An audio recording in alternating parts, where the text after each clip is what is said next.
Мен уккандан сиз азыр издөөдөсүз, туурабы? Да. Ташип деле жаман иштеди деп айта албайм. Ал жакшы иштешти өкмөттөрүндө. Бирок ташиптин окружениясы жанагы ошону колдонуп, жанагы бөрк ал десе баш ал дегендей болуп. Самолет жерге конору менен эле сиздин колуңузга кишен салынышы мүмкүн да. Сиз ошого даяр болуп баратасызбы ошондо? Абылгазиев менен мен 20 жылдан ашык экөөбүз дос болуп жүрдүк. Анан ал кезде премьер-министр болот деген деле ой жок болчу. Анан ошо Абылгазиевке байлап камалбай атканда анан мени Көлбаевка бир жолу чакырышты. Сен если бияктан нормальный умер болуп дальше бизнес кылам десең, $1 миллион кой кой деди. Бир 35-40 миллион доллардын активим бар эле. Актив. Эми Марат өзү УПГ менен менген квартира алып атчы. Мени давить этип. Марат. Анан кайра барып туруп прокурорго даттанып, күйөө баласы менин баламды камап, анан $140 000 алышпады. Эми Садыр Жапаровго мен башында эле келгенде эле кайрылгам, 3 жолу указ чыгаргам. Бизнеске тийишпегиле, коррупцияга байлабагыла. Саламатсыздарбы? Бүгүнкү маектешим Оргтехстрой компаниясынын негиздөөчүсү Канатбек Исмаилов. 2026 жылдын 8 марты биз Чикаго шаарындабыз. Саламатсыздар.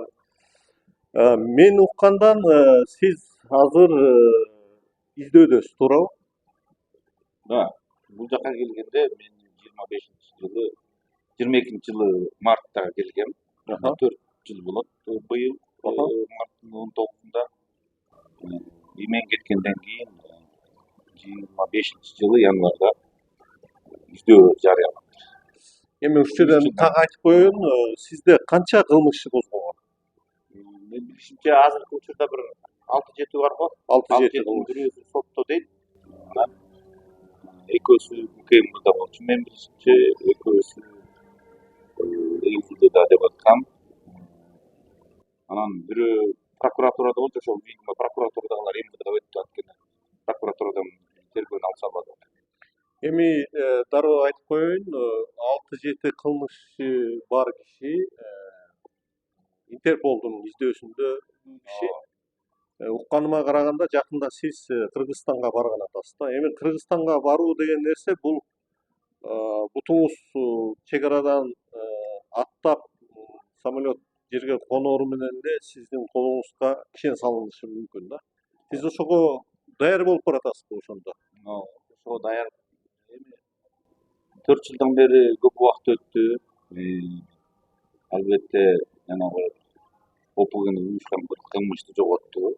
Ташиевдин эмгеги, бирок кайра ОПГнын эле функциясын өздөрү аткарып баштады да негизи. Анткени ОПГдан негизи менде башталганда эле ошолор биринчи баштаган, давление кылып, андан кийин анын албетте сүйлөшүп атканда көп эмелерин айтып берем. Андан кийин эле тигилер спецслужбалар, БКМБлар баштады. Анан Абылгазиевди камагандан кийин чөй башташты. Анткени Абылгазиевди билбейм, эмне фактыларын таап чыгышты билбейм, бирок менин билишимче 16.000 гектар дополнительно кошумча берди. Кумтөрдөн ошол чечимдин ээси деп туруп ошону жоопко тартканда билбейм, эчтекесин далилделбей коюштуруу үчүн Абылгазиевге иш издеш үчүн мени көп давление кылышты. Эми ушул жерден мен түшүндүрмө бере кетейин. Биздин көрөрмандарга, урматтуу көрөрмандарыбызга түшүнүктүү болуш үчүн Мухаммедкалый Абылгазиев мурдагы Кыргыз Республикасынын премьер-министри, өкмөт башчы болгон. Ал киши менен сиздин кандай байланышыңыз бар? Чогуу бизнесиңер барбы? Чогуу мындай кандайдыр бир схемаларды жасагансыңарбы? Мамлекеттен кандайдыр бир мүлкүнө кол салып акча алгансыңарбы? Абылгазиев менен мен 20 жылдан ашык экөөбүз дос болуп жүрдүк. Анан ал кезде премьер-министр болот деген деле ой жок болчу. Бирөө менен жаш кезинде достошуп атканда билбейсиң. Мен как бизнесмен, ал болсо бир жөнөкөй эле чиновник болгон. Департамент занятости иштечи, инспектор болду, начальник болду. Ошол Абылгазиев менен ошол эч кандай бизнесимде болгон эмес Абылгазиев менен эч кандай бизнес кылалы деген деле оюбуз жок болчу. Абылгазиев өзү бизнеске деле мындай өзү өзү мындай жашынан эле мен чиновник менен бизнеске жокмун деп ошондой ой менен жүрчү ар дайым. Эч жакка деле мындай акчасы болуп калса балким бир квартира же бир коммерческий недвижимость алып коюшу мүмкүн, но бирок эч кандай мындай Sizden kvartira, sizden kottedж aldыбы? менде эч нерсе алган эмес. Бир да квартира сатып алган эмес. Siz de hiç nerse berген emес. Жок, мен жазып чыгышты, коттедж тарт эткен, анан коттедждери бар деп анан Абылгазиевдин биз барып эле чогуу жаран эс алчубыз бар. Бир эки досубуздун коттедждери бар, ошолорго барып чогуу жатчыбыз. Үй бүлөлөр менен барып эс алып кетчүбүз. Меники Акмаралда бар болчу. Ошол. Эми мындайда siz азыркы бийлик менен мамилеңиз кандай эле? Мына siz азыр айттыңыз Камчыбек Ташиев боюнча да. Камчыбек Ташиевден белгилеп коюшубуз керек. Жанагы өзүңүз азыр туура айтып өттүңүз, уюшкан кылмыштуу топту жоготту, чек ара маселеси боюнча чоң иштерди жасады. Албетте анын баардыгы президент Садыр Жапаров менен чогуу иштелип, чогуу жасалган жумуштар. Бирок ошол эле убакта siz азыр эми ошол улуттук коопсуздук кызматынан жапа чеккен адам катары маек берип атасыз да өзүңүз. Ошондой деп азыр көргөзөйүн деп атасыз, буга кандай далилдериңиз бар? Эми анткени биз биринчиден булар эгер иш козгосо, любой эле сот, Бишкекте Кыргызстандагы сот булардын козгогон ишине санкция бергенге баары тең даяр болуп турушкан. Бир да сот отказ берген жок. Мен гана эмес, мен кеткенден кийин мына канча киши камалып чыкты. Өзүңөр билесиңер, канча кишини камап, канча кишиге мамлекетке төктүрөбүз деп төктүрүп атты акчаларын билбейм эмнелерди төктүрдүм да, бирок ошол бир нерсени далилдеп, анан соттун чечими менен жазалат да. Булар болсо алып барып камап коюп, анан кийин сотко барып туруп давай санкция кол кой деп туруп анан ошентип эле иштеп калышты. Булар соттун үстүнүндө карап калды. А фактически сот деген эч кимге баш ийбеш керек. Мына өзүң Америкада жүрөсүң, көрүп атасың го, сот деген Трамптын указдарын отменять этип коюп атат. Эчтеке кыла албай атат ошо. А бизде андай адилеттүү сот пока андай жете албайт. Соттор албетте баардык соттор эмес, соттун көпчүлүгү деле адилеттүү иштешет, жакшы айлык алып, кийин пенсияга чыгып, жөн жүрсө мындай спокойно өмүр сүрсөк деп ойлойт да, бирок ошого жеткирбей атат да булар да. Булар да заказдарды выполнять этип атат, анан кайра өзүлөрүн кайра коррупция деп камап атат. Эмне үчүн канча сотто камалбады? Мурунку Атамбаевдин заказдарын алып караган сотторду камашты кайра өзүлөрүн. Конфискация кылышты имуществолорун. Азыр бул бийлик өзгөрүп кетсе, кайра эле ошол соттор камалышы мүмкүн да. Баары эле заказ алып карагандар. Азыр мына тергөөчүлөр эмне болуп атат? БКМдагы. Ушундай. Эми мындайда сизди мына 6-7 кылмыш иши бар деп айтпадыңызбы? Ошол кылмыш иштери эмне себептен козголду? Анан эң негизгиси мына сиздин канча байлыгыңыз бар эле?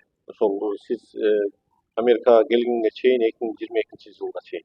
Мен эми активим где-то ошол кездеги бага менен алганда, азыр албетте мындан көп болмок эки сом.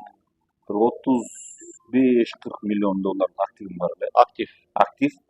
Но бирок ошонун ортосунда эле мен банктарга где-то 8 миллиондой кредитный линиям бар болчу.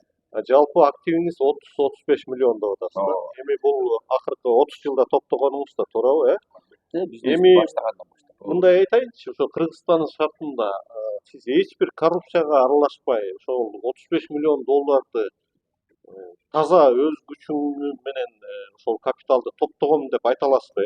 Айта алам. Анткени бир дагы объектини приватизация кылган эмесмин, приватизация схемасына катышкан эмесмин эч качан. Приватизация болгондон кийин сатып алгам. Пансионатты да приватизациядан кийин сатып алгам. Лазурный беректи, Атлантик Тревелди дагы банктан сатып алгам. Зориканы да банк менен контракт менен алгам пансионат. Анан ары жакта бир Мирас деген пансионат бар болчу, менин жанымда. Ал пансионатты болсо контракт менен алгам. Ошол ээлери менен долевое строительство деп коет. Процентин бермекмин дагы. Алар ошо курулуп бүткөндөн кийин определенный эмесин тиги площадь актив менен алышмак, алган пансионат бизге кала берет. Ошондой биз кыла алабыз. Мисалы Бишкектен деле бир чоң үйдү салайын десең, участка 25-30 соткалык жер болсо, бер жагы $2 миллион болот. $2 миллион ар бир строительный компания бере албайт. Андай акча салсаң анда үйдү сала албай каласың. Анан биз контракт түзөбүз, $2 миллион ошол жерде сага ошол жерде площадь беребиз, актив коммерческий жилой деп туруп. Анан ошого карата анан стройка баштайбыз. Анан кийин ар бир салынып аткан үй банкка коюлат, залог. Оборотный средства алмайынча биз кыла албайбыз да. Анан кийин обязательно красный книга кылып айлантабыз. Анткени адрес болуш керек ал жердеки. Анткени 2-3 красный книга болуп калса, 2-3 адрес бир үйгө түшкөн болбойт. Аны объединять этип туруп, бир адрес кылып туруп, анан банкка залогко коюп туруп, анан банктан финансирование ачабыз 100 миллион, 200 миллион сомго. Анан ошо менен анан курулуш башталат. Мына Кыргызстандын шартында өзгөчө мына акыркы 5-6 жылда ушундай болуп атпайбы? Кустуруу деген процесс жүрбөдүбү? Кустуризация. Эми ошонун мындайча айтканда жалпы мына социалдык тармактарда, Facebook, башка жактарда деле талкууларда айтылат да. Кыргызстанда ушундай чоң байлыкты топтогондор сөзсүз коррупцияга аралашкан. Анан сөзсүз тияктан бияктан улуп жулган, өз күчү менен эч убакта адам мынчалык байлык топтой албайт деген пикир басымдуу көпчүлүк элде бар да. Ушунга сиз өзүңүз мындай ачык айта аласызбы? Жок, андай эмес. Өз эмгегиңе жетсең болот деп. Коррупцияга кошулбай эле, балким салык толук төлөнбөй калышы мүмкүн.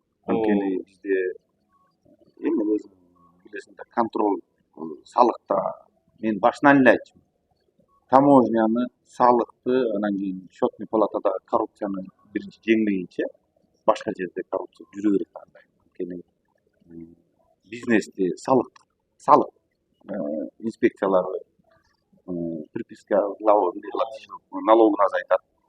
Мамлекеттин түшкөн акчасын счетный палата тынчтат дегендей. А границадан кирип аткан баарын тең таможнядан жасап атышат акчасын. Ошол менен мамлекетке толук төлөнбөйт дагы. Ошонун эсебинен ошол структурада иштегендер баары коррупцияга малынып калгандар. А биз болсо бизнесте жүргөндөр мисалы эми албетте 30 жылдын ичинде мисалы Салымбековдун состояниясы $1 миллиард болсо, элдер ойлоп атат да кантип ушундай жылына 100 миллиондон таап аттыбы деп 10 миллиондон. Андай эмес, бул актив болот. Ана постепенно баасы көтөрүлөт. Анан мурда 10 миллион менен оборот кылса, 100 миллион менен кылганда ошого тиешелүү ошончолук доход да көбөйөт да. 10 миллионго бир жылда 10% доход или 20% алсаң 2 миллион кошулса 100 миллионго 20 миллион кошулат. 1 миллиард состояние болсо 200 миллион кошулат. Мына Илон Маск бир күндө $30 миллиард тапты баягы тиги шайлоодон кийин. Ал коррупция эмес да, акция да. Бизде деле негизи ошо көтөрүлүп кымбаттап, квартирасы деле кымбаттап ошентип көтөрүлүш керек болчу. Бизде болбойт да, скачок болуп, нестабильность болот. Мындайча айтканда сиз бул рынок экономикасынын мыйзамдуу өзүнүн табигый жолдору аркылуу капитал өзү өсөт, ошого жараша байлык дагы өсөт деген сөздү айткыңыз келип атат, туура. Анан экинчиден Кыргызстандын шартында мисалы бизнес өзүнөн өзү кандай деп айтсам, ошол сиз айтып өткөн салык толук жаппай калган тармактар да барбы ошондой? Мисалы салык ошол мисалы толук алыныш керек болчу, бирок салык кодексинде ал норма көргөзүлгөн эмес. Ошондуктан сиздердин байлыгыңыздар көбөйдү деген учурда болду. Мисалы мындай да, мен Абылгазиев премьер-министр болгондо же вице-премьер болгондо мен өзүм эле Мухан деп эле айтып берейин. Мухан, давай мен биринчилерден болуп курулуш компания полный ачыкка чыгарайлы. Полный эсептеп көрөлүк. Менин компаниям канча миллион налог законный төлөп көрөйүн. Эч кандай двойной бухгалтериясы жок. Законный айлыгын төлөйүн, ошого законный соцфондун төлөп көрөлүк. И ошого жараша бүт курулуш компанияларды контролдоп алсаң болот деп ошентип сүйлөшкөнбүз экөөбүз. Анан сүйлөшүп менин оюм ушундай болгон да башында. Анткени баарыбыз эле мамлекет өнүксө дейсиң да. Анан бирөөлөргө мизерный зарплата төлөп коюп анан ошол эсебинен байыйм деген бул дагы өзүнчө утопия. Анткени элдердин өзү население байымайынча Америка институтун өзү уксаң керек, лучше быть бедным среди богатых, чем богатым среди бедных. Негизи аябай жакка чыгып кеткен да негизи. Анан айыл жерлери калган. Ошон үчүн мен салыкты албетте элде жок кишиге барып алып 100 коюн турса 100 коюңду бер салыкка десең бербейт да. Анткени мамлекеттен эч нерсе жок болуп атат да. Ал биз болсо ошентип төлөйлүү, бул болгон жердин баарына салыкка өткөрүш керек деп мен өзүнө деле айткам. Биз деле эл менен аралашып экономикадагы аралашып жүрөбүз, билебиз да кичине анча мынча эмелерди да. Бул акыркы 5 жылдагы саясатка кандай карайсыз эми? Президент Садыр Жапаров жүргүзгөн саясатта Мен эми албетте жана коррупция менен күрөшкөнүн мен негизи эле колдодум да. А эми Садыр Жапаровго мен башында эле келгенде эле кайрылгам, 2-3 жолу жазгам катты. Мен билем, ал келгенде эле бир 3 жолу указ чыгарган. Бизнеске тийишпегиле, коррупцияга байлабагыла, даже граждандык иштерди уголовныйга айлантпагыла деген указ. Бирок болгон жок да. Анткени күч структурасын баары тең Ташиев контролдоп атты. Ал өз билгенин кылды да. Анткени деген президент сырткы саясатты да жүргүзүш керек. Ичиндеги экономиканы да караш керек. Ар кайсы жерде өзүнүн эмесин көрсөтүп жүрдү, колунан келишинче жакшы эле иштеди. Анткени мен эме Ташиев деле жаман иштеди деп айта албайм. Ал жакшы иштеди өкөтүндө. Бирок Ташиевдин окружениясы жанагы ошону колдонуп, жанагы бөрк ал десе баш ал дегендей болуп, бүт баарын колдонуп, анан кийин туура эмес маалыматтарды берип атты деп айтам Ташиевке жана тегерегинде жүргөндөр. Анткени мени деле алып барганда Ташиев деле мени конкретно тааныбайт.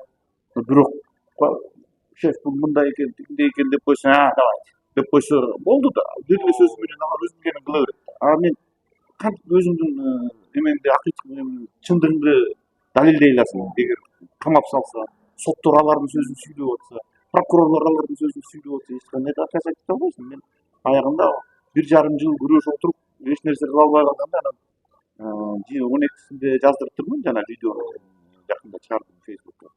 Ошол жаздырдым дагы анан 1 жума күттүм дагы анан результатты ойлодум. Дос. Тиги досунун сөзүнөн чыкпайт. А досу болсо ал видеону өз убагында бердиңиз беле же берген жок. Эч кимге берген эмес. Эч кимге берген эмесмин. Бир журналисттерге берейин деп анан өзүм деле кайра мен кеткенден менен менин окружением калып атат да, компаниядагы балдар. Алардын жанын и так деле койгон жок жаным. Аларды сүйрөйт. Анан кийин балам бар, 4 неберем бар. Ошон үчүн анан жарыялаган эмес. Жарыялаган жокмун. Бирок видеону сактап койгон. Эми мындайда ошол 2022 жылы чыгып кеткенсиз да, Кыргызстанга? 22 мартта. 4 жыл болуп атат, 4 жылдын ичинде ошол сиздин 35-30 миллион долларлык активиңиздин канчасы сизде калды? Азыр эмнеңиз калды, эмнеңиз жок? Эчтеке деле почти калган жок. Үйлөрүмдү болсо арест коюп отурушуп, Үйлөрүм дегенде өзүңүздүн жеке үйүңүз айтып атасызбы? Кайсы жакта үйүңүз? Бирөө Белорусскийде, бирөө Унарчинскийде 2 үйүм бар болчу. Бишкек шаарында. Бишкек шаарында. Анан аларды болсо банкта тургандыгына байланыштуу арест коюп отуруп эле банктар алып коюшту. Мен юристтерим дагы эчтеке кыла албай койду. Мен кеткенден кийин Ал үйлөрдүн баасы канча эле? ал үйлөр 1 миллиондон кем эмес үйлөр болчу. Бирок ал үйлөрдүн бирөөсүн мен билишимче баалап туруп эле 850 миңге алып коюштур, бирөөсүн вообще эле 400 миңге алып коюштур. Ал үйлөр азыр кимде? Кимдин наамында? Бул банктар кайра аларды сатып жиберген деген эмелер бар. Бирок убагы келгенде мен барып алар менен да сүйлөшөм. Бирок банктар алдап биз айырмасын төлөп беребиз деп бошоттуруп анан балам кичине жаштык кылды. Ошо менен бошотуп берип койсом сатып. Ошо 2 үйүңүздү айттыңыз. Калган мүлктөрүңүз эмне болду эми? Жана пансионаттарыңыз? Лыжный базаны болсо, лыжный база менен Бригантина деген пансионат экөө бир компанияда болчу. Аларды болсо лыжный база банкта турган банк бирөөлөргө бир так менин досторум бир бизнесмен аялга өткөрүп берген экен. Ал мен инвестировать этем, анан карыздарды жабам, анан кийин бир бүтүп анан залогдон чыкпай калган үй бар болчу, ошону чыгарып берем деп алып туруп, ал аял өзү азыр ошо шылуун деген статья менен камалып калып, азыр ошол баары токтоп турат. Лыжный база, анан Бригантина деген пансионат. Бригантина пансионат болсо мен сатып алгандан кийин Атамбаевдин үстүнөн иш козголгондо ошол ортосунда участкасы бар экен деп туруп ал туруп калган. Ал жерде деген Бригантинада деген 53 миллион доллар проект болчу. 200 миң квадрат жилой комплекс комплекс түшмөк ошо көлдүн жээгинде. Шаарча болчу да өзүнчө айтканда 200 000 квадрат. 1,5 километр пляжы болчу. Проект аябай чоң болчу. Макетин жасап деп итальянецтер менен совместно жасатканбыз. Анан кийин орустарды алып келдим. Россиянын чечен балдары болчу. Ошолор келип көрүшүп, бир ай жашашты. Бир үй сатып алышкан менден даже ошо Лазурный беректен. Анан ошонун акча салабыз. Башында бир 5 миллион, 10 миллион доллар салалык, иштетелик деп баштаганбыз. Анан жанагы коррупция деп атып эле анан алар качты, жердин баарын арест коюшту. Алар кетип калышты баарын таштап. Лазурный беректин азыр тагдыры кандай? Ал пансионат эмне болуп атат? Кимдин колунда? Лазурный берек өзүнүн эле учредителдери бар, ошолордун эле колунда. Бирок приватизациясын текшеришип эле анан кийин жээгинде турган 2 ресторан башында мыйзам менен эле курулган. Легкий конструкция деп. Анан легкий конструкция эмес экен, снасть этебиз. Снасть этпесек, анда мамлекетке өткөрөсүңөр деп эле мамлекетке өткөрүп салыптыр. Ичиндеги оборудованиялар аябай кымбат. Жазалгасы абдан кымбат, жакшы жасалган ресторандар болчу. Акустический аппараттары да куш болчу. Алардын баарын талап тоноп чыгарып кетишиптир. Анан калгандарын болсо мамлекетке өткөрүп салыптыр. 2 ресторан ошондой. Анан 24-жылы 15-августта келишип менин кызым Дубайда окуйт, ошол бар подружкалары менен неберелери баары үйдө жатса, 24-жылы 14-августта келишип түн ичинде үйүмдү опечатывать этишип, үйдөгүлөр ошо көлдөгү үйдү баарын кубалап чыгышып. Мен эмнеге канчалык мажбур болушту билбейм ГКМга. ГКМдин төргөчүсү, анын фамилияларын анан айтып берем. Ошол келип туруп, ошол жактагы үйдү чыгарып, иштеп аткан ресторандагы клиенттердин баарын чыгарып туруп, ресторандарды опечатать этип, алар баары арендада да. Иштеп аткан магазинди опечатать этип, эмне дегенин шашылыш болду билбейм, ошондой кылып туруп анан кетти. Анан мен ошонткенде анан мен чалдым 2 кишиге. Эмне деген беспредел болуп атат. Бул кандай бул? Анан ресторан же тиги дүкөндү көчүрүп кетеби? Сезон бүткөнчө кое турбайбы? Если анчалык опечатать этип, ошентип опечатать этип анан үйлөрүмдү кубалап чыгып салышты. Анан кийин тиги ресторандарды опечатать этти, арендаторлор байкуштар ичинде оокаттары калды, продуктлары калды, идиш аяк эмне аябай кыйнады. Түшүнүктүү. Мынчалык эмнеге Эми сизге коюлуп аткан жанагы мындайча айтканда күнөөлөрдүн бири деп коелучу, же күнөө издөөнүн негизи деп коелу, Мухаммед Калый Абылгазиев болуп атат да. Мурдагы премьер-министр, алган маалыматтар боюнча ал киши менен сиз мына өзүңүз айтып өттүңүз 20 жылдан бери жаш кезден бери дос болуп жүргөнсүздөр. Сиз анын капчыгы болгонсузбу? Чогуу аны менен эмне бир мындай туура эмес мыйзамсыз иштерди жасагансыңарбы, мамлекетти тоногонсуңарбы, сервис схема деп коет, ошондойлорго баргансыңарбы? Ошол ачыктасаңыз. Ошондой менен иштеген болсом мен ачыгын айтып туруп эле берчү жерлерге акчаларды берип туруп эле жаппы иштерди жаап эле салбактым да негизичи. Анан биз өзүбүз курулуш компания болсок, цементке, бетонго деген акча, арматура деген мына мени курулушчулар эле түшүнөт негизичи. Даже жанагы Агаларов айтты го, у бизнесмена никогда не бывает денег. Бизде акча болбойт да. Булар ойлойт да, миллиондуу активдер турса эле сейфинде 1 миллиондор жатып бара эле камаса келе 1 миллион 2 миллион төгүп бере коет депчи.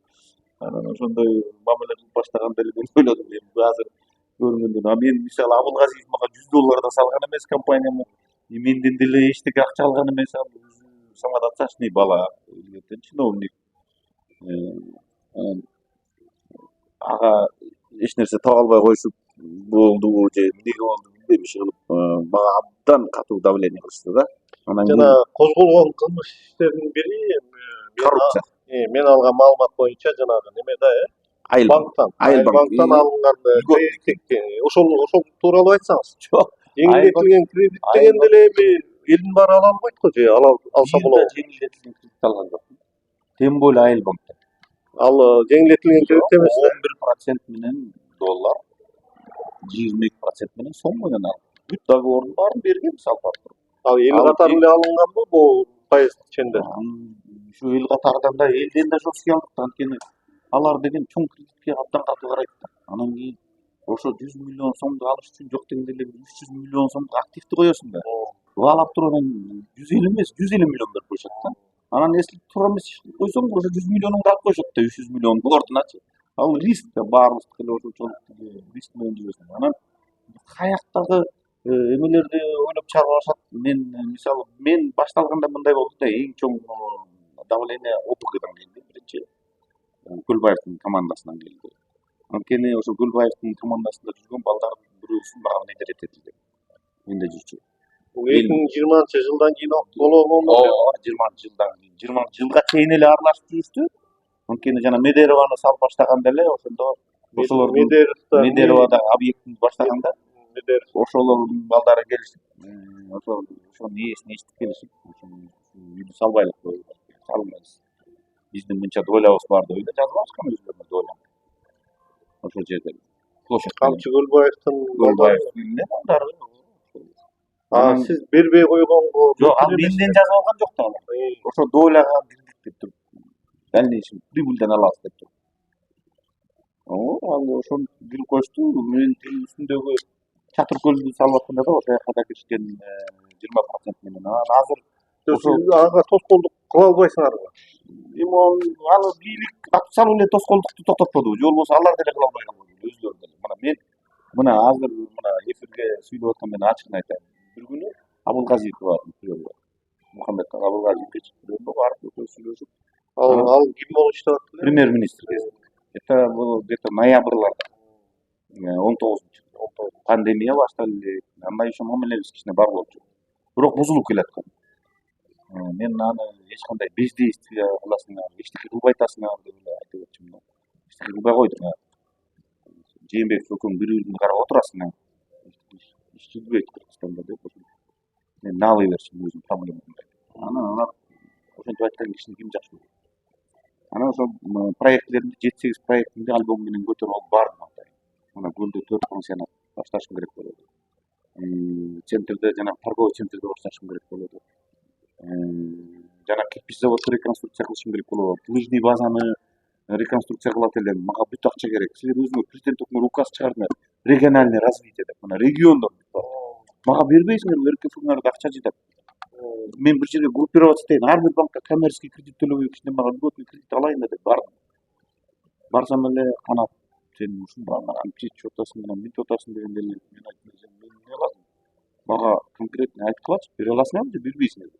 Анда мен международный организацияларга чыгайын.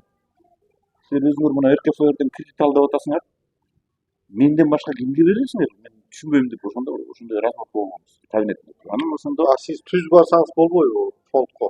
Фондко барсак, фонддогулар ал кезде Асрандиев Эркин болчу, ал жөн эле схема түзүп койгон экен, правительствонун схемасын.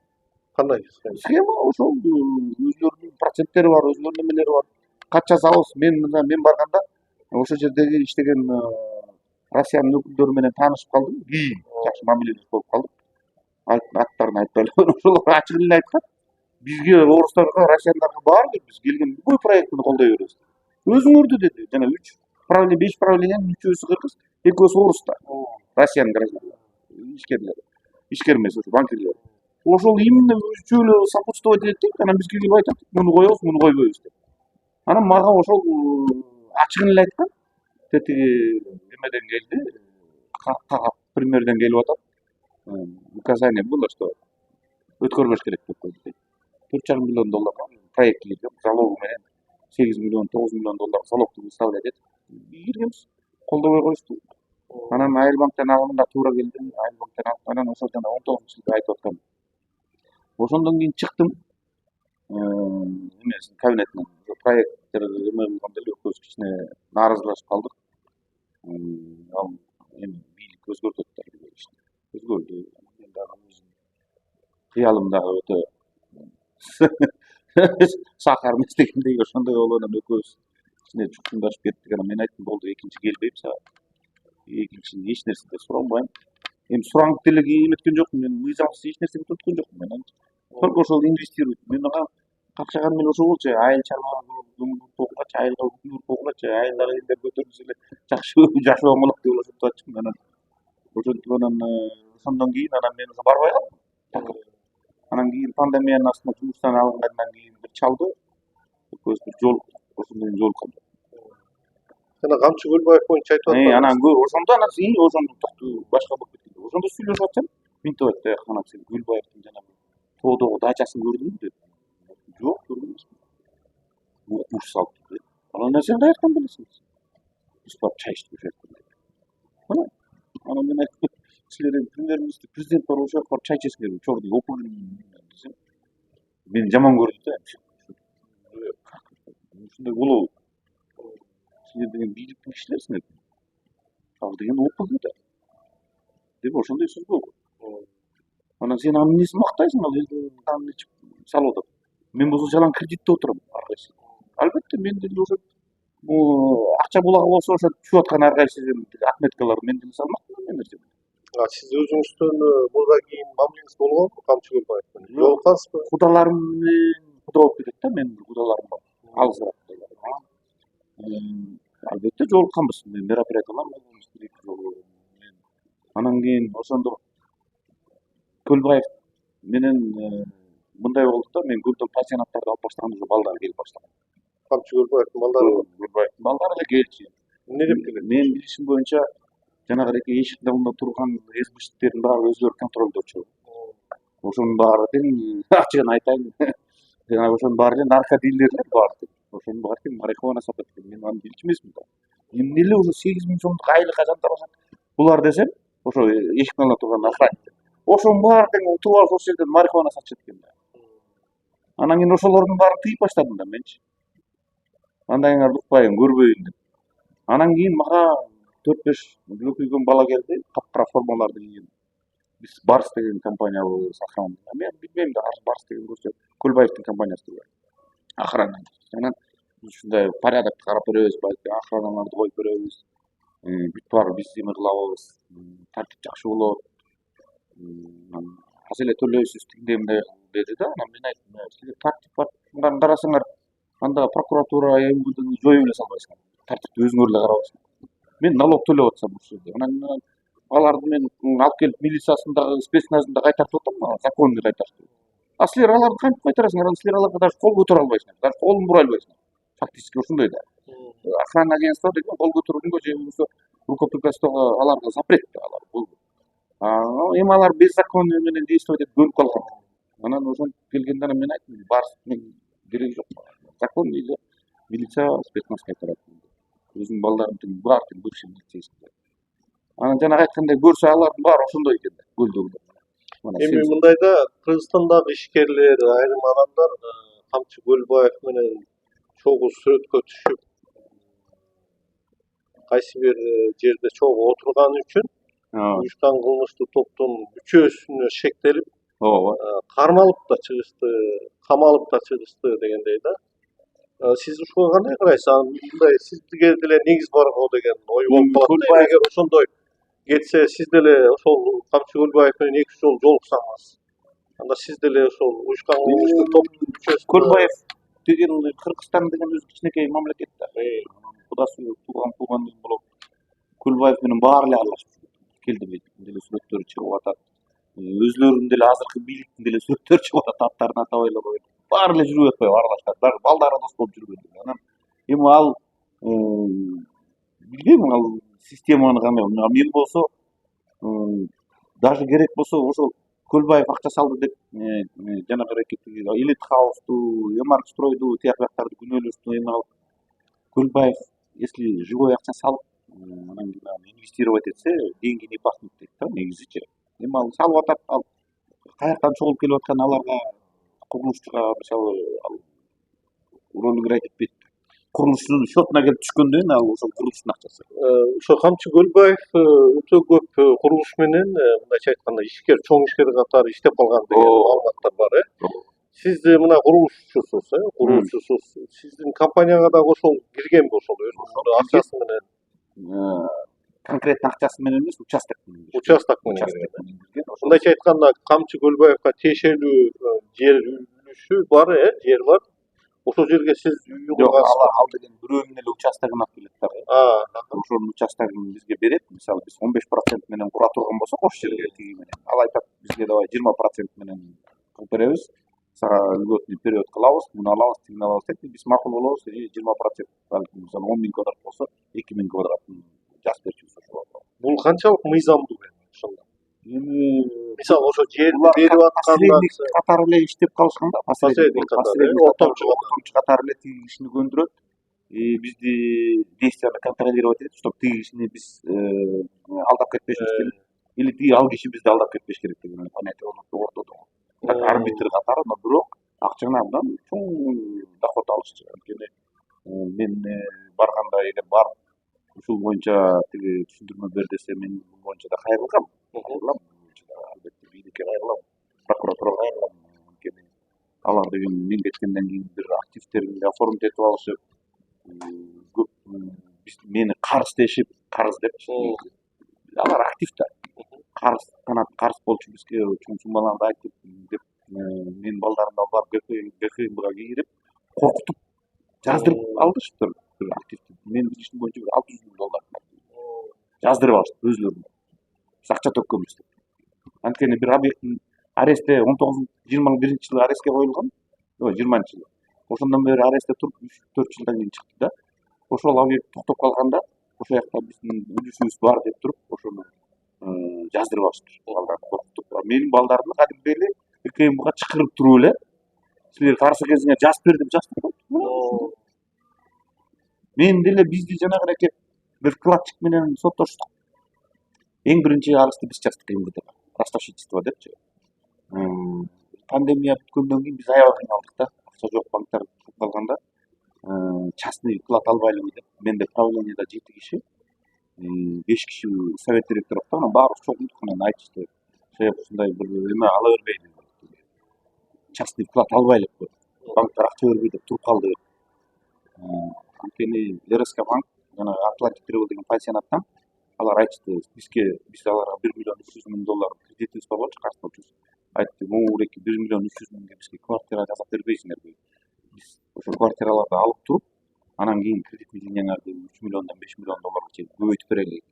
Пансионатыңарды переоценка кылып берди. Анан биз жанталаштык, жакшы болбоду деп анан составына акча таап баштадык. Ар кайсыларын чогултуп отуруп бир $300 миңден $500 чейин чогулттук элбетте. Эми баягы процентке алып баштадык да. Анан кийин ошентип алып салып баштаганда менин финансовый директорум Канат Мусуралиев деген айтты. Биз пока ала берсек, Канат Мелисович эртең тиги мен азыр бир банкка сүйлөшүп атам, $1 миллион алып туруп тияктуу переброска кылабыз да, анан банк менен баягы схемасын жасайбыз деп. Макул деп атат. Ошентип анан кийин мен макул болдум. Анткени активдерди залогко коюш керек да. Анан ошонун баарын баштагандан кийин жүрүп баштагандан кийин революция болуп кетти. Пандемия болду. Биз февралда баштаганбыз. Пандемиядан кийин ошо ага чейин болуп келаткан. Анан пандемиядан кийин. Анан ошондо революция болуп кетти. Ошо менен крах болду. Анан баягы арыздануулар башталды. Анан биз убагында дивидендтерди бере албай кала баштадык. Ошондо анан тигилер башташты. Анан арыз жазса эле принимать эте берди. ГКМБ. Арыз жазып эле бул карызсыз эле. Как ГКМБ болуп эле коллекторский компания болуп баштады. Коллектор болуп эле. Сен буга карыз экенсиң бер. Сен буга карыз экенсиң, сүтүп эле калды. Мен барсам, аке бул үйүң деген оформить алды. Соттошуп аткан иш десем, мен койбойсузбу, тигинди койбойсузбу. ГКМБдан эле чыкпай калдык биз. Ошолорго иштеп калдык да. Менде болгондун баары. Анан ал аз келгенсип жанагы ташип, шылташып, ошо тергөөчүлөр өздөрүнүн жумуштарын чече башташты. Анан кийин кадимгидей реклама бере башташты. Оркестровдун бир претензиясы бар. Келгиле айыл боюн чыгарып беребиз деп. Ошентип эле башташты. Мени гана эмес, ал Элит Хаусту деле ошентип атса керек. Авангардты деле ошентип баарын эле болгон ошентип болгон баш көтөргөн курулуш компания. Анан ошентип баарын жерге кийлигишип баштаганда биз уже эч нерсе кыла албай калдык да.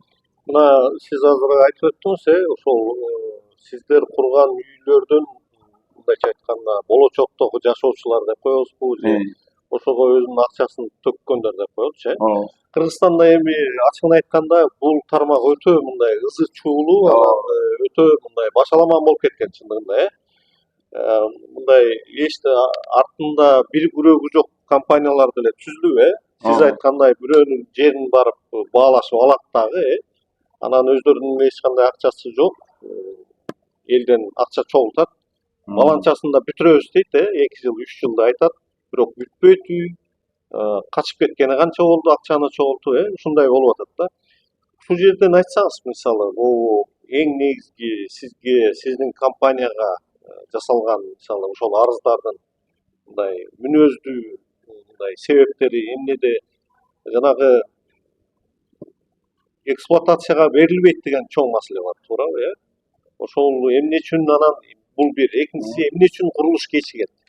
Өз убагында бүтпөйт, анткени эми ар бир адамдын өзүнүн эсеп кысабы бар да. Эң негизгиси курулуш кечигет, элдер клапан кечигет да. Анткени бул элдер курулуштан требовать эткени менен өзүлөрү да ошону аткарбайт да негизи. Анткени Баары эмес да. ошондой эле болуп атат да. Э. Мисалы, сен если бир үй куруп атып 100 клиентиң болсо, ошолор ар бири, например, $1000 турса, $100,000, ошонун эле жарымы төп болсо $50,000. А сен жумушту аткарышың керек. Биз аларга 2 жыл, 3 жылга рассрочка беребиз, 2 жылда бүтүрүшүбүз керек. Андан тышкары ошо банктан да алдык да акча. Аны да жабыш керек. Үйдү да бүтүрүш керек. Тигилер болсо убагында төкпөйт. А бизге деген акча деген ал курулушка күнүгө. А бербей койсоң бетон ала албайсың, бербей койсоң арматура берилбейт. Ошондой эле бүт баары тең, баары байланышып турат да, баары тең. Анан кийин чиновниктердин көп нерсеси зависит. Эксплуатацияга биз бир дагы курулуш компания мен ушул үйдү эксплуатация кылбай коем деп айтпайт да. Бүт баары эптеп батыраак бүтүрүп эксплуатация кылсак дейт да. Анын баары тең чиновниктердин зависит этет. Бербейт. Азыркы учурда Кыргызстандын шартында мына иш башкармалык азыр үй куруп атат да. Чындыгында мен муну өтө, сиздин көз карашыңыз кандай экенин билбейм, мен баалайм да. Анткени мамлекет жөнөкөй жарандарга ипотекалык үй куруп, баштапкы төлөмү жок, жанагы узак мөөнөткө берип атат. Бул өтө жакшы деп ойлойм да, өтө жакшы социалдык колдоо. Миңдеген адамдар, мисалы, президент Садыр Жапаровго, анын командасына рахматын айтып атат чындыгындачы. Бирок ошол эле учурда дагы бир маселе бар да, бир эки маселениге сиздин көз карашыңызды билгим келет. Ошо мамлекет үй курганы кандай биринчиден? Бул жеке секторго сиздердин мененге кандай таасирин тийгизет? Жалпы курулуш тармагына кандай таасирин тийгизет? Экинчиси, ошол курулуп аткан үйлөрдүн баасы боюнча дагы айтылып атат. Ал турганда былтыр декабрда дагы элдик курултайда дагы сөз болуп, президент өзү айтты, биз баасын мындан төмөн кыла албайбыз анткени депчи. Нааразычылыктар бар да, айрым пикирлер. Туура болду да. Анткени ушу мамлекеттер билсин да, себестоимость кандай экенин. Анткени элдин баары ойлоп атат да, мен бир жакын досум бар эле, министр болуп жүргөн, ошол айткан да, канат силер эки эсе пайда көрөсүңөр дегенде мен таң калгам. Биз кандай? Силер митет да $300 саласыңар дейт себестоимость, анан тиги $700 сатып атпайсыңар деп мен айттым. $300 себестоимость болбойт.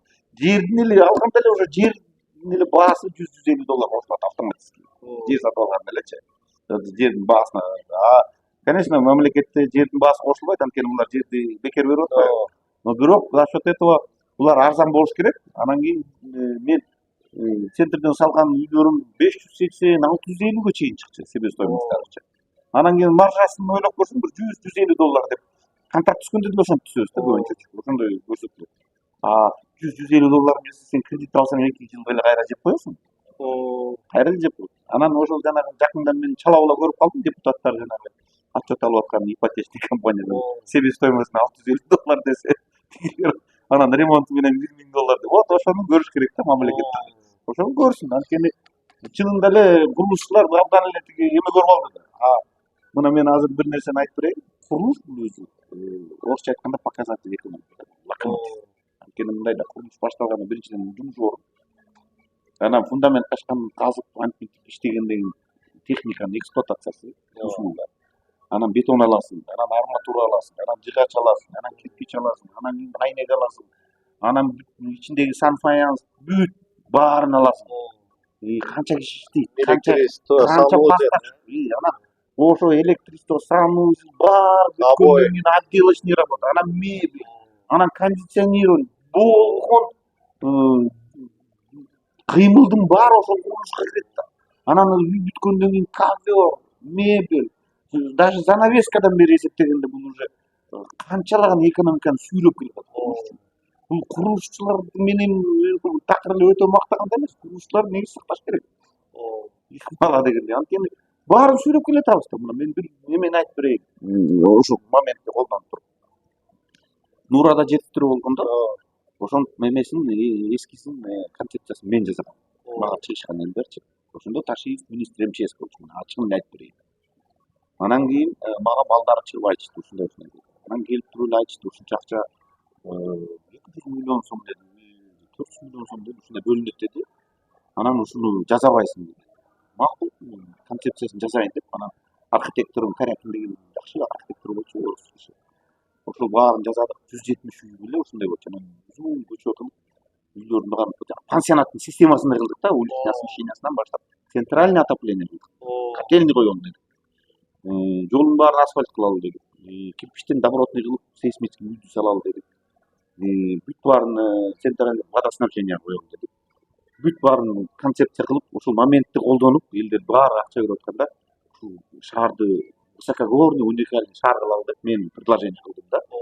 Анан алар колдошуп макулдап алып кеткен. Анан бир күнү эле кайра келишти. $560 квадрат метрине бөлүнүп атат. 10%ин тиги Бакиев ким эле Сурманбек Бакиевдин агасы болуп калды. Жусуп деген фонд которосун деди, 10%. Акчаны беребиз. Анан кийин $280 бүтүрөсүң. Ошонун ичине киришиң керек деди. Калган акчаны бизге бересиң деди. Мына Ташиев менен балдары келип туруп мага ошентип айтышты. Ташиев өзү биле, но он МЧС бул. Анан мен айттым, силер деген $280 картон үй курабыз. Кандай болот бул десем, бүт МЧСтин техникасын задействовать этебиз деп. Мен айттым, мен ташыш керек да стройматериалдар. Инертный материалдарды каяктан алабыз десем, бүт баарын ташып жеткирип беребиз деп. Ал деген высокогорье, ал жерде накладной расход. Анан кийин Кытайдан щитовой домдорду алып келип, ошо менен коесуң. Мен айттым, андай болбойт. Анда мен албайм. Сразу открытый. Мен ошондо айттым, кирпич ташысак, биринчиден ошол Оштун машинелери эксплуатация болот. Кирпич заводдор тегерегиндеги 20-30 кирпич завод иштейт. Элдерге жумуш болот. Анан кийин уникальный жакшы кылып туруп, тем более кыргыздар деген щитовой үйгө жашабайт финский. Билесиң, эртең проблема болосуңар ар бир кишиге өткөрүп атканда. Суук го. Суук Нура деген Сибирьде почти практически высокогорный. Анан мен айттым, давай мондай нормальный шаар салып койбойлу. Эмне үчүн ошондой кылбайбыз? Десем эле тигилер тескерисинен кетти, айтты, если $280 власть ете албасаң анда бербейбиз. Мен айттым, $280 власть ете албайт. Дагы бир нерсени сурайын, азыркы учурда ошо курулуш тармагы кандай болуп атат? Үйлөрдүн баасы азыр реалдуу, рынок кандай болушу мүмкүн? Негизи Кыргызстандын биздин уровень жашоо менен биздин недвижимость нереалдуу да.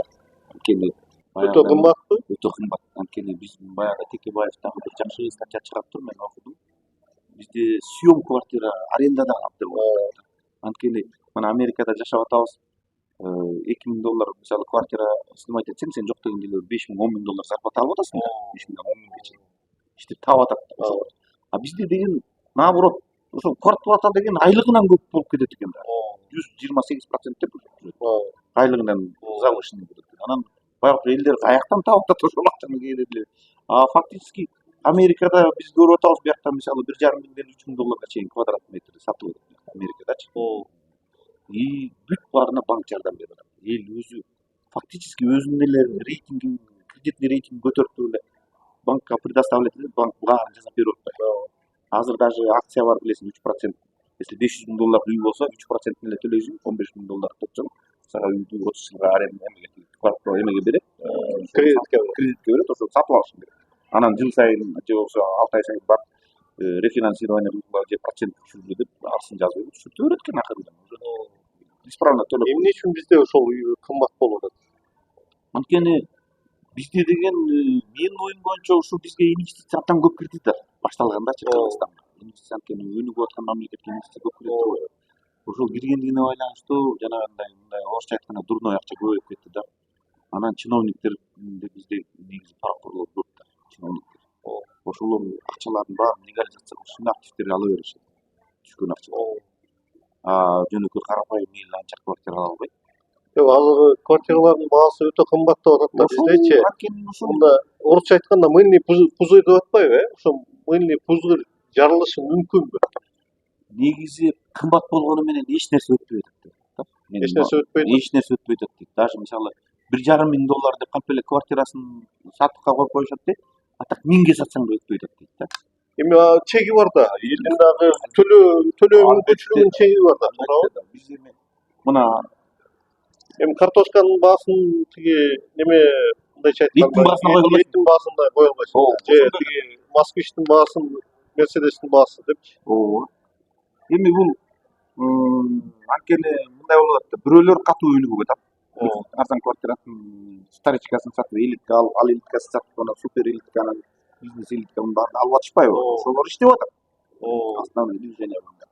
Карапайым эл андайга жете албай атат. Сен мына Америкада жүрөбүз 4 жылдан бери мына мен жүрөм.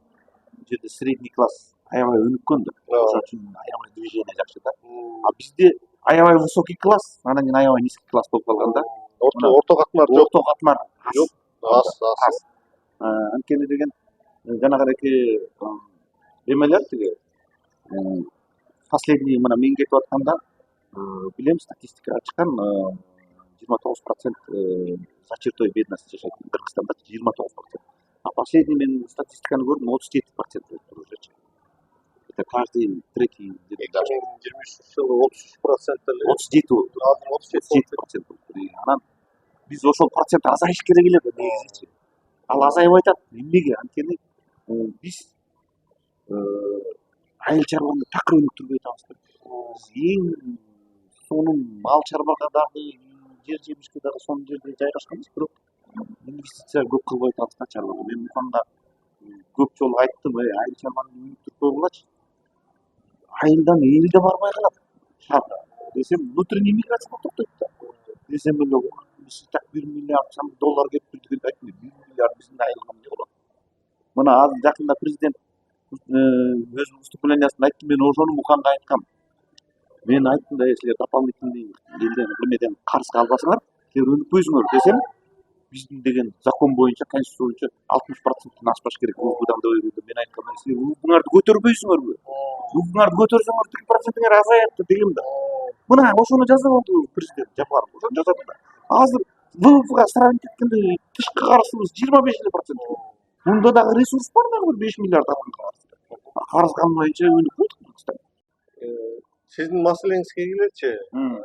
6-7 кылмыш иши бар деп атпайсызбы? Азыр эми сиз барсаңыз ар кандай болушу мүмкүн да. Сиз эми адвокаттар менен сүйлөшүп атасыз, Азыркы бийлик менен сиздин мамилеңиз кандай эле? Садыр Жапаров менен мурда кийин президент болгонго чейин тааныш болгонсузбу? Мамилеңиз бар беле, жок беле? Камчыбек Ташиев менен мурда кийин мамилеңиз болгонбу? Же сиз кайсы партиялар менен кызматташтыңыз? Мурдагы президенттер мисалы Сооронбай Жээнбеков, Алмазбек Атамбаев менен кандай элеңиз? Мен эми мындай айтайын да. 2004 жылы Акылбек Жапаров президент депутаттыкка койгондо, Акылбек Жапаровдун кичүүнүсү Нурлан менен жакын досум болуп да. Анан ошондо экөөбүз барып негизи эме ошол штабты башкарганбыз. Мен башында турдум. Финансы анан мына карачыбыз. Анан начальник штабтын жумушчулары бар, бирок мындай үстүнөн координировать этип турдук да.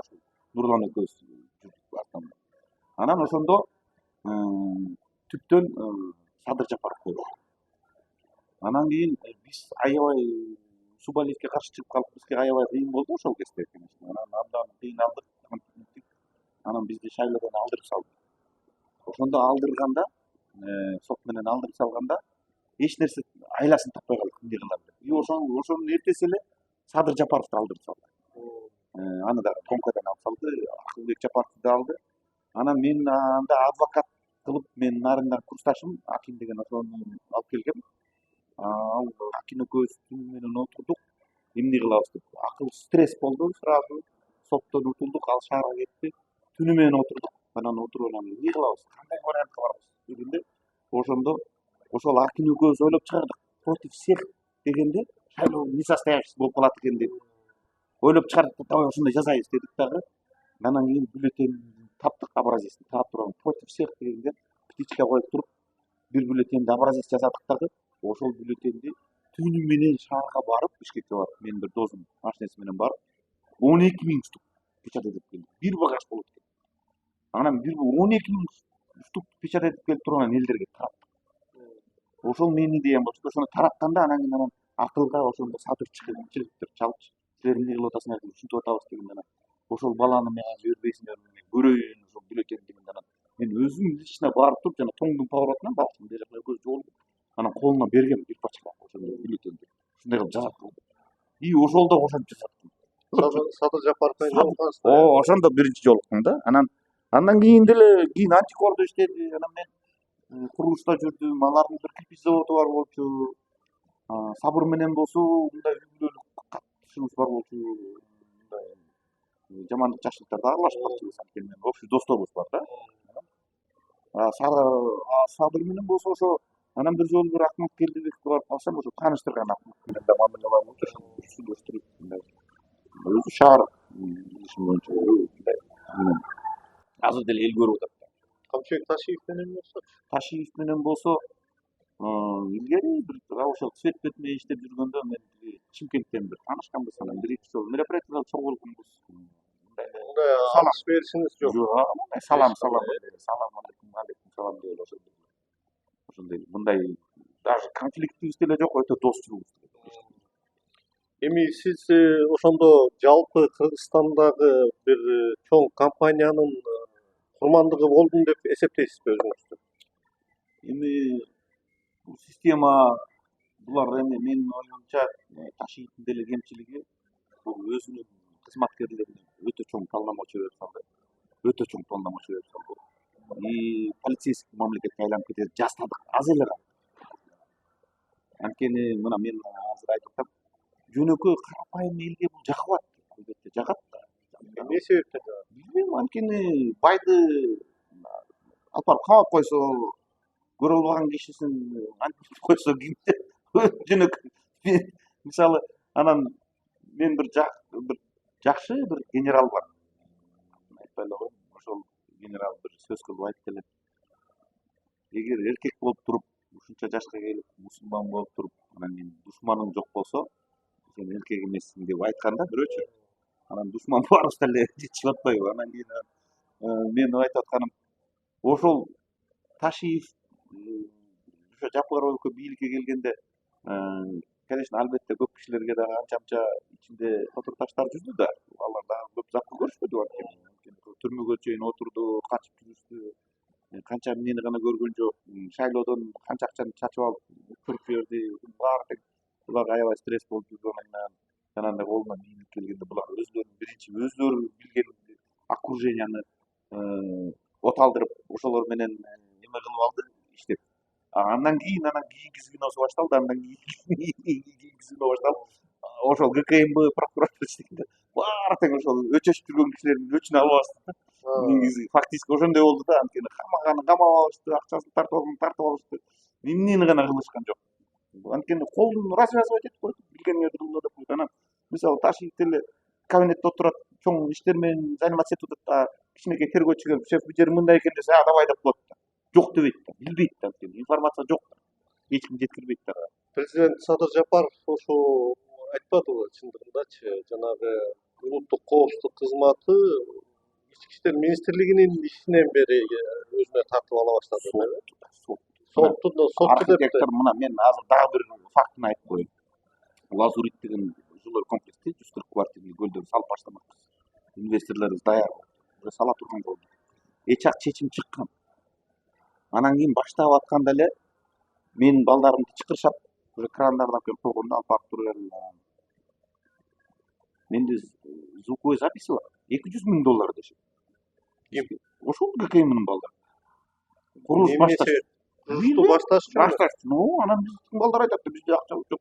Стройка кылалы десе, алып барып архитекторду камап коюшпады. Незаконный берген уруксатты деп. Канчанчы жыл болду? 23-24 дейм, 23-жылы. Анан архитекторду кайра эптеп чыгарып, анан курулушту баштайлы десек, акча жок. Баштабай калдык. $200,000 берсеңер баштайсыңар, бербесеңер болгон объектиңерди арестке коебуз деп ачыгын айтты. Башталган жок да. Башталган жок. Акча жок болсо каяктан. Аларга $200.000 бергенден биз эмне менен баштайбыз? Анан тем более мындай болуп атпайбы? Мисалы Америкада мына 100% бар тең залогдо турат. Банкта турат, сата берет. Банк сатат, бери оформдойт. А бизде болсо эми азыр мага козголгон иштин бирөөсү сен залогдо турган, банкта залогдо турган имуществоңду саткансың деп атпайбы? Мисалы жилеген үй турганда анан сатпаганда мен эмне кылып банктан кутулушум керек? Эмне кылып акча табышым керек мисалы да? Сатасың да мисалы жанагыдек Чатыр көлдөгү үйдү салып атканда 200 миллион сом алганбыз кредит. Анткени эл деген анчалык поток акчаны алып келбейт да. Бир күндө 1,5 квадратка чейин, кубка чейин бетон аласың. 500 куб бете бер жагы эле аласың. 500 куб $100 болгондо эле $50.000 болот, канча болот? Бул эми бизнес процесс деп эсептейсиз да, туурабы? Ооба. Бизнес процесске Процесс. киришүү да. Бул мисалы даже жанагыдек технически ошибка кетет да. Мисалы чоң үй салып атсаң 100 квартиралык үй. 2-3 квартира кээде даже өзүң билбей каласың, даже отдел продаж билбей калат, что 2 кишиге оформление болуп кетет. Анткени номер жок да. Квартираларда номер жок да. Анан тигилер технически ошибка кетет. Мен билем, илгери бир элит хаус 6 квартира сатып кетип болду. Бизден деле 2-3 квартира кээде босотуп кетет да. Анан кийин аны ал деген если даже умышленно жасаса, это считается коммерческий злоупотребление деп коет да закон боюнча. А технически ошибка кетсе, это ошибка да. Жок, сен 2 кишиге оформить этип койгонсуң деп туруп эле алып барып камап коет атпайбы? Мына азыр балам камалып отурбайбы? 21-жылы бирөө договор жасаган экен, 25-жылы дольщикке договор жасаган экен, бир дольщигин сатып ийген экен да. А менин балам даже не в курсе. А тигил дольщик Европага кетип калыптыр, кимди камайт? Апарып камап коюшту, отуруп. Бир неделе болду. Азыр эчтене конкретно билбейт эмне болуп атканын. Мен айттым, кандай бул өзү? Азыр учурда балаңыз Камакта отурат азыр. Жаңы жылдын астында дагы бир камап туруп араң чыгат. Анан дагы бир сенсационный новость айтып коеюн. Бул дагы министр здравоохранения бар, Марат Бирдемеев деген. Марат Мамбетов. Ошол мага келет. Анан көлдө пансионатта бир үй бар деп. Мен даже билбейм кайсы пансион, эсимде жок да. Анан экөөбүз эметсек, анан ошол жана ОПГнын балдары аркылуу чыктым. Жана ОПГда менде компанияда аралашып жүргөн балдар менен келип анан ушу шеф, братым айтып атат, бул квартирасын, коттеджин алып, квартира берсин деп. Мен өзүмдүн актым, пожалуйста деп анан ошого жазып бергенбиз. 3 квартира, по-моему, однокомнатный, анан коттеджин алган, бизге берген. Коттеджи жөнөкөй эле нелик. Анан ал коттеджин алып алмаштырдык. Анан мен биякта жүргөндө ошол ОПГнын Көлбаевдин балдары бар, Бакыт деген каза болуп калды, ошол чалды. Канат байке, ушундай братан сурап атат, жанагы Мараттын квартирасы бар экен, ошонун акчасын чыгарып берсин. Кантип чыгарып берем? Мураттын акчасын чыгарып бере албайм, бүткүлчү деп айткан. Айтсам, ал деген ошентип ары бери чыгат. Анан Көлбаевди жана жок болду да. Көлбаев жок болгондо анын бир тууган күйөө баласы азыр зам генеральный прокурор экен. Азыркы учурда. Кимдин күйөө? Ошол Мараттын бир тууган күйөө баласы зам генеральный прокурор экен. Азыр мен таапырым кеткен. Анан ошол заместитель генерального прокурора Кайымов Нурбек деген экен да. Мына. Ушул ошол Мараттын бир тууган күйөө баласы. Эми Марат өзү ОПГ менен менден квартира алып атчы. Мени давить этип. Марат. Анан кайра барып туруп прокурорго даттанып, күйөө баласы менин баламды камап. Анан $140.000 алышпады. Квартиралардын акчасын чыгарып кетишти. Төлөп бербеди полностью. Качан төлөп бердиңиз? Мына бул жаңы жылдын, мурунку жаңы жылдын астында. 2024-жылдын 24-жылдын аягында, жаңы жылдын астында алышпады. Анан мен айттым да, эмнеге сенин эмне ишиң бар, Азамат? Ал жерде жоксуң сен. Ал контракттер илгери түзүлгөн. Тем более ал актив жанагы ОПГлардын өзлөрүнүн активдери бизге тиешеси жок. Контракт сер менен деп эле камап койду. Эчтеке албай койду мына. И ошол тергөөчү азыр деле ошону жасап атат, ошол тергөөчү азыр. Аны да атын айтып коеюнчу азыр. Чтоб информация болуп калсын. Мен барганча. Ал тергөөчү болсо ушул Марат жанагы мен айтып аткан Нурбек деп атпаймынбы, ошонун эмеси окшойт, баласы бул, племянниги, чёртый его знает. Ошол өзүнүн эмесин жасап эле ал каякта иштейт ал тергөөчү? УВДда Бишкекте. Бишкек Ооба. Ички иштер министрлигинде. Ооба. Азыр мен эч кимге чыгып айткан жокмун. Камалдыбы мен айттым. Камал санда отуруп турсун, сот аркылуу көрөлү дедим да. Потому что жөндөн жөн 140 000 доллар төлөтүп алышты. Мындайда эми ушул нерселерди сиз акыйкатсыздык деп атасыз да, туурабы? Албетте мен Анда эми мындайда ОПГ менен байланыштуу деп баарын сиз талкалап эми биякта туруп, ошол жактан деле же тияктан деле мындай арыз менен кайрылдыңызбы? Прокуратурага, ошол эле Азыр президенттик азыр администрацияга? жазып бердим. Мен ошондо 21-жылы мен президенттик администрацияга жазган арыздарым 20дан ашык болду. Анан ошо военный прокуратурага да жазган, тергөөчүнүн үстүнөн, КМНин тергөөчүсүнөн ошондо анан башталды. Сен менин үстүмөн арыздандыңар деп, анан бул контрчактардын баарын колдонуп башташты. А военный прокуратурадан болсо бизге жооп келген жок. Анан кийин ошо менен ал иш токтоду. Токтогон жок эми айланып кетти. Анан мен президенттин жанагы чыгарган 3 жолу подряд указ чыгардым. 3 жолу подряд чыгардым. Ошо баарын тең эмеден чыгарып, принтовать этип, папкага салып, келгендерге барганда дагы көтөрүп барып, тергөөчүгө көрсөтүп, мына президенттин указы турат, силер эмне эле бизге асылып атасыңар? Коррупция, эмне коррупция? Каяктагы банктын кредити бул эч кандай эме эмес. Иш кылып ошентип издешип, анан мен эме ар бир үйдө салынган үйдө, ар бир үйдө толтура тааныштарым бар да. Ошолор ачыгын эле айтып атышты. Канат биякта ДКМБдан тергөөчүбүз эмне арызыңар бар деп эле папка көтөрүп алып, ар бир үйдү сурап жүрөт деп. Анан ошентип аркабыздан издей баштады. Ошентип анан эң негизгиси ушу Америка Кыргызстандан келген чыгып кеткеним ошол негизи Америка каяк болсо кетиш керек болду да Кыргызстандан. эмнеге ошол чечим кабыл алды? Ошондо мындай болду. Конечно, Абылгазиевке такап мени камалбай атышат спецслужбалар, БКМБ өзгөчө. Эми ал МВД менен прокуратурага арыздар түшө берди. Алар мындай өзлөрү менен текучка болду. Но ГКМБ серьезно катуу карашты. Анан ошо Абылгазиевке байлап камалбай атканда анан мени Көлбаевка бир жолу чакырышты. Балдар чыгып жолугам деп атат. Мен пансионатка барсам, ошол жактан бир машинеси менен алып барышып, анан кийин ал жерден кайра башка машинеге өтүп, туугуп алып барып, мен ошондо көрдүм дачасын туугу. Эшигин алдына охрана, рация, вооруженный охрана. Мен кирдим. Кирип отурсам эле анан келип стол накрыт экен. Борозонду агып эле эсимде жок. Тамак ичтик. Анан тамак ичип отуруп, 5-6 баласы бар экен. Ошолордун тамак ичип бүткөндөн кийин анан экөөбүз отуруп сүйлөштүк. Ошондо ачыгын эле айттым.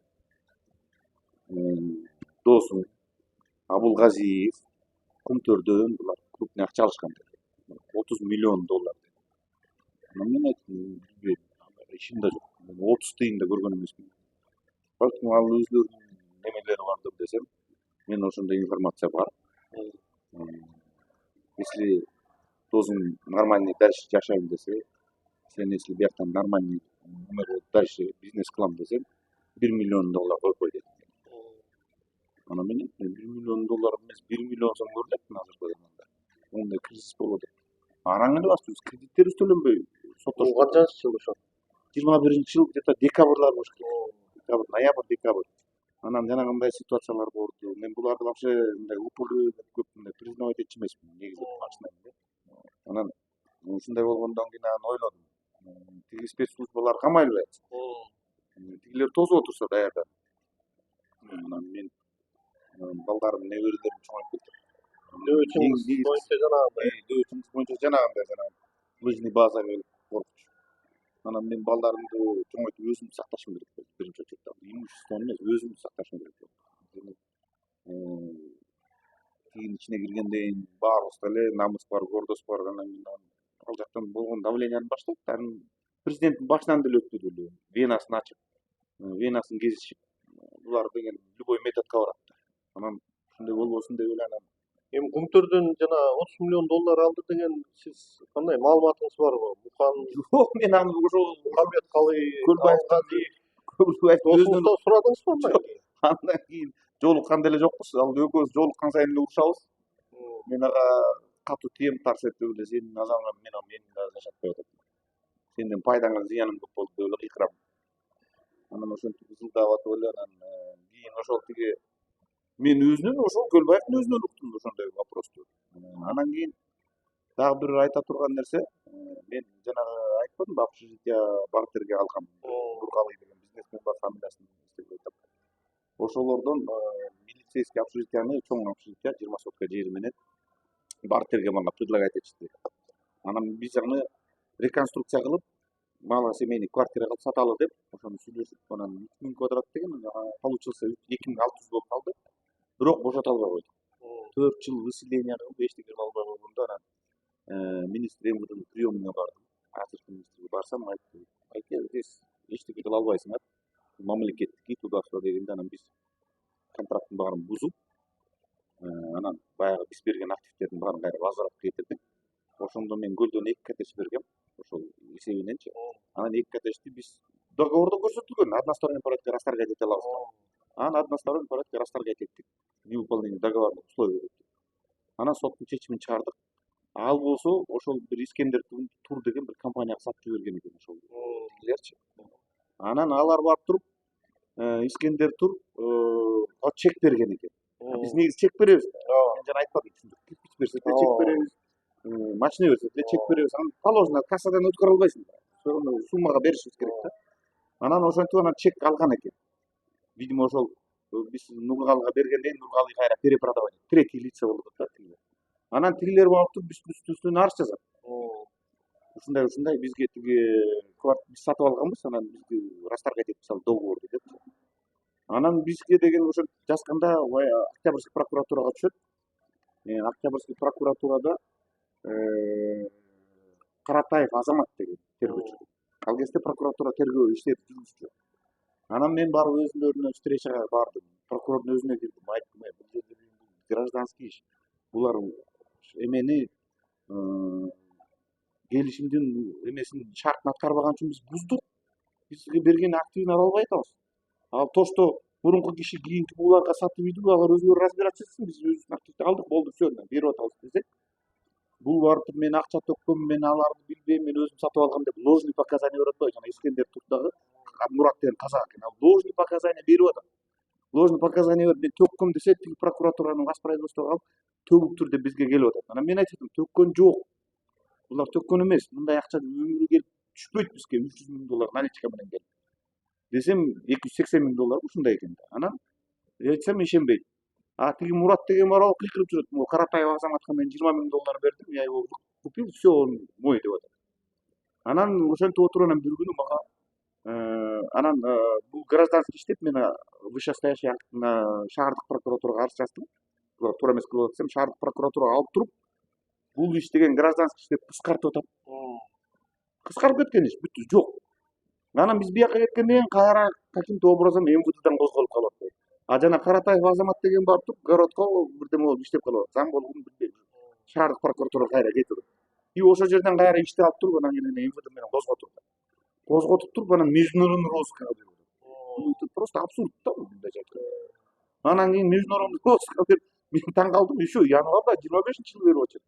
Канча жыл өткөндөн кийин. Анан кийин какой-то көчөдө жүргөн проходимец мошенник келип жазса ишенип атат да. Биз барып, бул деген биз деген мондай болгон десек, эчтеке ишенбей атат да. Мен барып прокурорго кирип айттым да, прокурор ошондо Алайдан которуп келген бала экен. Анан экөөбүз таанышып мен айттым, силер кандайсыңар? Мен деген 20-30 миллион сом налог төккөн, 500 жакын 500дөн 1000ге жакын кишиге рабочий место беребиз. Биз компаниябыз иштеп аткан. Силер какой-то көчөдө бирөө келип жазса ала бересиңер барсын десем. Эми силер бизди защищать этсиңер керек, бизнес налогоплательщик. Десем, биз деген түшкөн арызды карайбыз. Эми силер болбосоңор дагы бирөө тургандыр ордуңарда деди да.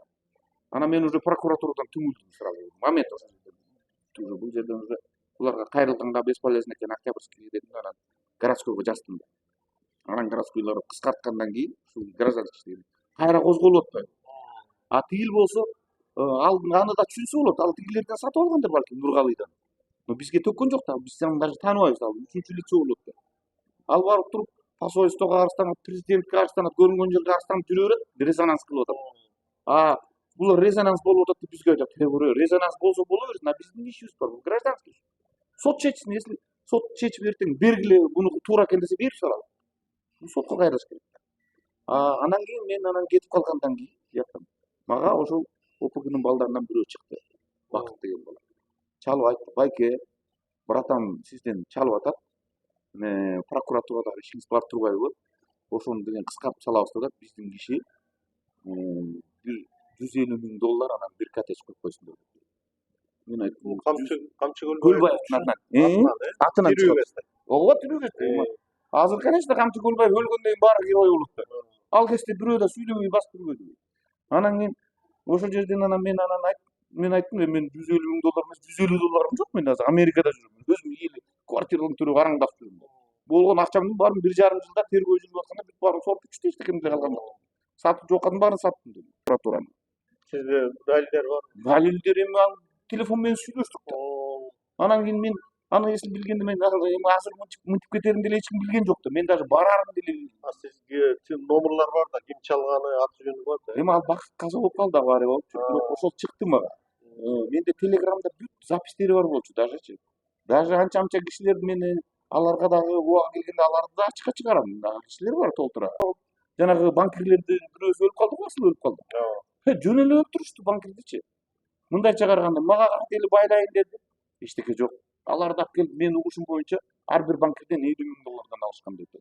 Ал байкуштар мен ошондо допроска барганда, ошол ставкага барганда ошол банкирлер отурду, мени деле тааныбайт экенмин. Ошондо мен ошолор барып отурганда айтышты, ыйлакташып, үйүбүздү обуз кылды, менин тиги 6 айлык балам бар эле, аягымдын боюнда бар эле деп. Жаш балдар да. Жанагы ошо каза болуп калган бала менен сиздин ишиңиздин тиешеси Эч кандай тиешеси жок. Ал бала деген мен тааныйм, что Айылбакта иштечү да. Ал, по-моему, ошо замбы бирдеме болчу.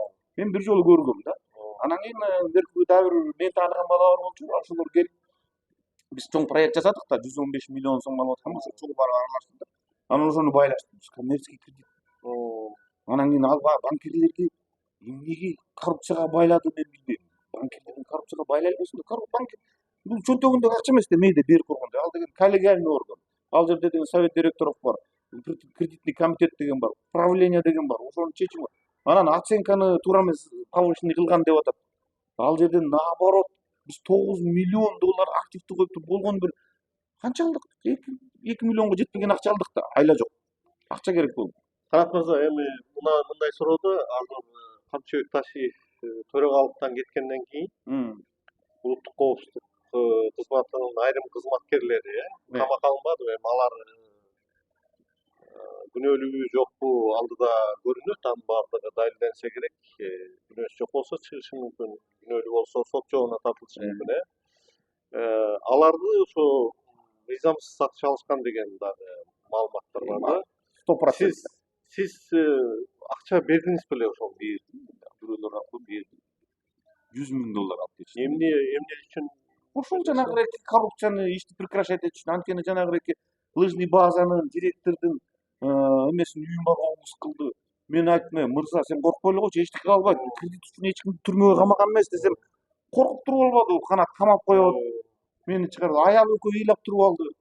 Анан ишти кыскартыш керек болду. Оценка кылганда мен дилеген лыжный базамды барып туруп, тиги канча бир 30-40 миллион сомго эле баалап койтум. Мен айттым, 30-40 миллион сом бир эле коттедж турат. Ал жерде дилеген 6 коттедж, дилеген канатный дорога турат. Ошонун баарын 3 миллион, $4 миллион бааланган активтерди бар туруп, булар силер завышенный кылгансыңар деп туруп анан тиги көрсөтүп атпайбы 30 миллион, 40 миллион сомдон. Это же абсурд да. Мен айттым, сен $100,000 турган квартираңды 20 миңге баалай албайсың да. Мамлекет баалап койсо эле, биз мамлекет баалады. Мамлекет кантип баалайт? Коммерческий баа деген бар да. Любой жерде рыночный баа. Ошондой. Анан ошол мына азыр деле мына баламды камап коюшту, бир жумадан бери отурат. Балаңыз азыр камакта. Ооба, бир жума болду. Эмне себептен? Ошол жанагы двойной договор деп эле бир шылтоону таашып эле ошол менен кирип эле ошол жана бир тергөөчүсү бар экен, тиги Мусаев Алмамбет деген. Ошол уже экинчи, үчүнчү жолу привлекать этип эле билбейм, ошол жанагы мен айткан жанагы Марат дедим, бывший Минздрав, жанагы ОПГ аркылуу мага чыккан. Марат Мамбет. Ошол мага Көлбаев аркылуу чыгышкан ошол. Мен таң калам да. Анан анын бир тууган күйөө баласы генеральный прокуратурада зам экен да. Эми ошолор келип отуруп, кайра законду диктовать этип, жаңы жылдын астында камап туруп $140,000 чыгарып кетишти, өзүнүн квартираларын алдырып, акчасын төлөтүп алышты. Быйылкы жаңы жылбы же? Мурунку жаңы жылда. Эми ошол эле тергөөчү кайра эле менин баламдын үстүнөн кайра дагы бир арызды таап алып, иш козгоп алып камап койду. Ал деген эми технический ошибка болушу мүмкүн. Же болбосо нида поставка болушу мүмкүн. Биздин жана поставщиктер койбой койгон.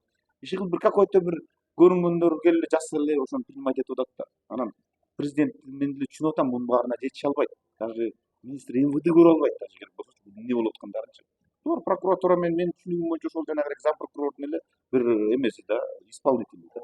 Бул даже керек болсо УВДны укпашы да мүмкүн да. Потому что прокурор команда берип деп өз билгенин жаза берет да.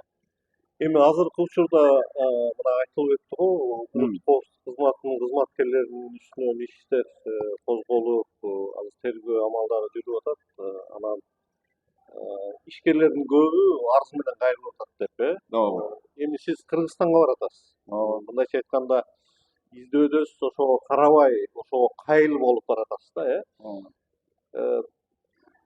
Президент Садыр Жапаровдон эмне суранат элеңиз? Балким эгер маалымат жетип калса, көрүп калса дегендей, угуп калса.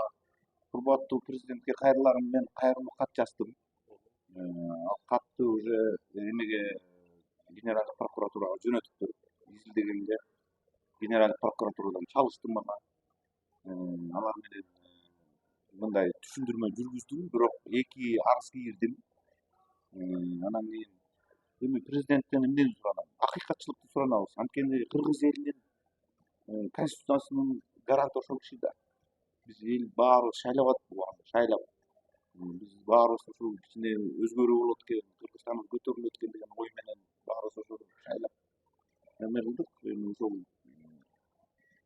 акыйкатты карап эле, сот адилеттүү болуп эле, анан кийин албетте элдерибиз жашоосу оңолуп эле, налогоплательщиктердин баары кайра келип эле, анткени мына Америкада эле канчасы жүрөт, ташкенттен качып, Дубайда канчасы жүрөт, Турцияда канча жүрөт, Европада канча жүрөт, мен билем да баарын, баарын.